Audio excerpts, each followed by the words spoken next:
Alors, le résultat d'apprentissage d'aujourd'hui était d'apprendre vraiment à résoudre des équations logarithmiques ou des fonctions logarithmiques, donc plus spécifiquement parvenir à découvrir ou à déterminer un inconnu dans une fonction logarithmique. Vous allez voir que la stratégie idéale, c'est de d'abord annuler ton logarithme pour ensuite isoler ton inconnu, mais on va le faire une étape à la fois. Vous allez voir que c'est d'ailleurs assez simple. Commençons d'abord avec les deux équations que nous avons devant nous. Donc, je vais faire le B en premier parce que ça risque de clarifier un peu qu'est-ce qu'il faut faire dans A. Donc, pour d'abord commencer avec B, j'ai log de base 5 de 2x moins 4 est égal à log de base 5 de 36, ce qui veut dire que, essentiellement, le x doit s'assurer que tout ceci soit égal à 36, OK? Parce que le log, la base est la même chose. Pour annuler une base, okay, on a dit que c'est la réciproque de la fonction exponentielle, donc tu peux faire 5 exposant le tout et 5 exposant le tout. Ceci annule ces deux-là, ce qui veut dire qu'il me reste juste 2x moins 4 qui va être égal à 36. Arrivé à cette étape-ci, j'espère que c'est assez simple pour vous. Vous pouvez seulement isoler le x, donc plus 4 des deux côtés, ce qui va me donner 2x qui est égal à 40, divisé par 2. Ouais, c'était laid ça. Bon. Donc, ce qui me donne ensuite que x va être égal à 20 dans ce cas ici, et ça, c'est la réponse finale. Pour la question A, c'est un petit peu plus difficile parce que j'ai log de base x et je n'ai pas nécessairement un log de l'autre côté. Mais ce que je peux faire, c'est que je peux commencer par annuler mon log. C'est toujours la première chose que tu veux faire. Si j'ai base x ici, pour l'annuler, tout ce que j'ai à faire, c'est x exposant le tout. Okay, regarde, ça s'annule. Toutefois, je dois quand même faire x exposant le tout de l'autre côté également. Donc, ceci va me donner que 0,04 va être égal à x exposant à négatif 2. Mais je n'ai pas encore fini. Je sais maintenant que j'ai ici x exposant à négatif 2 qui est égal à 0,04, mais je ne sais pas c'est quoi juste x. Alors là, on doit encore une fois, là, on faisait les racines ou on faisait les exposants avec la loi des exposants. Comment est-ce que je vais isoler mon x dans ce cas-ci? Donc, si j'ai x exposant à négatif 2, je vais utiliser la loi de l'exposant ou de la puissance d'une puissance pour déterminer ce serait quoi qui annulerait le moins 2. Donc, moins 2 fois quoi me donne plus 1, parce que je veux x exposant plus 1 ici. Donc, moins 2 fois négatif 1 demi me donne juste x, mais je dois faire la même chose de l'autre côté, exposant négatif 1 demi. Donc, 0,04 exposant négatif 1 demi, ceci me donne que 5 va être égal à mon x dans ce cas ici, et voilà votre réponse finale. Pour l'exemple 2, maintenant j'ai une soustraction, ce qui veut dire que je vais devoir utiliser la loi des logarithmes. Okay? Je sais que si jamais j'ai une soustraction entre deux logs qui ont la même base, je peux diviser les deux composantes ici.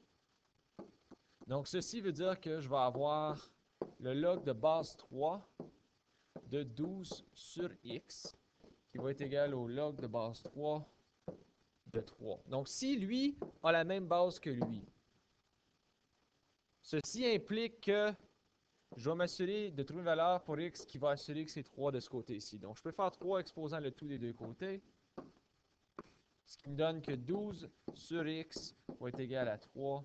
Donc, je peux maintenant déterminer que 12 divisé par 3 va être égal à x. Donc, dans ce cas ici, 4 sera égal à x. Et voilà ma réponse finale.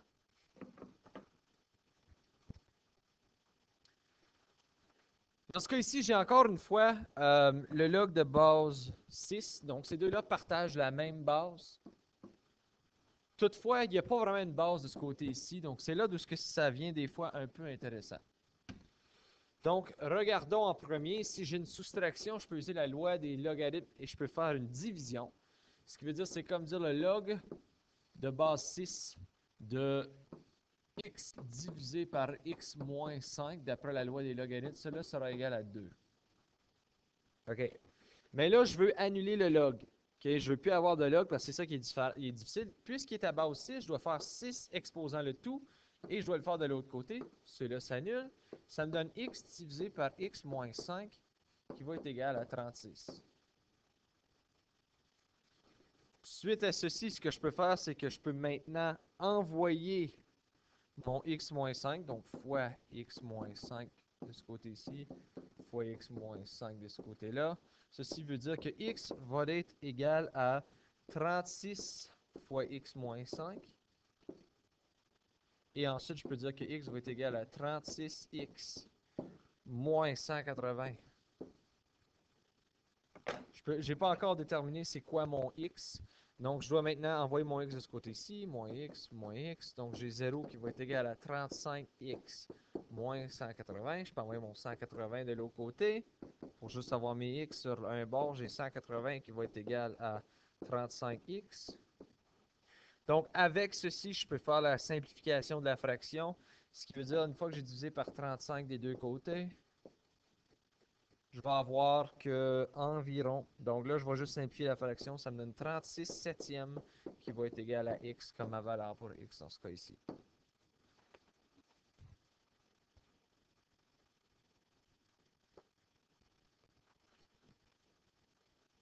OK. L'exemple 4 est plutôt une combinaison de tout ce qu'on a fait à date. Donc, il vous demande de concentrer un peu plus sur ce qui se passe. Donc, on va devoir lire la question avant d'agir. Donc, je veux dire, ici, je vous dis que déterminer la magnitude sur l'échelle de Richter R en utilisant l'équation suivante. R est égal à log de A sur T plus B. A, c'est l'amplitude du mouvement vertical du sol en microns. T, c'est la période de l'onde sismique en secondes. Et B, c'est l'affaiblissement progressif des ondes sismiques. OK. Pour trouver la magnitude d'un séisme, remplace les variables dans la valeur connue dans la formule de R. Donc, c'est ici un séisme a une magnitude de 5,5. Donc, je sais que le séisme, c'est mon R. La période sismique. Donc, c'est quoi la période sismique? T, c'est la période d'onde sismique. La période sismique est de 1,8. Et ensuite, j'ai B qui est 3,2. Donc, ce que je cherche dans ce cas ici, c'est l'amplitude A. Donc, A sera mon inconnu. Pour résoudre ceci, je n'ai qu'à remplacer les valeurs dans mon équation. Donc, je peux dire que 5,5 est égal au logarithme de A sur 1,8.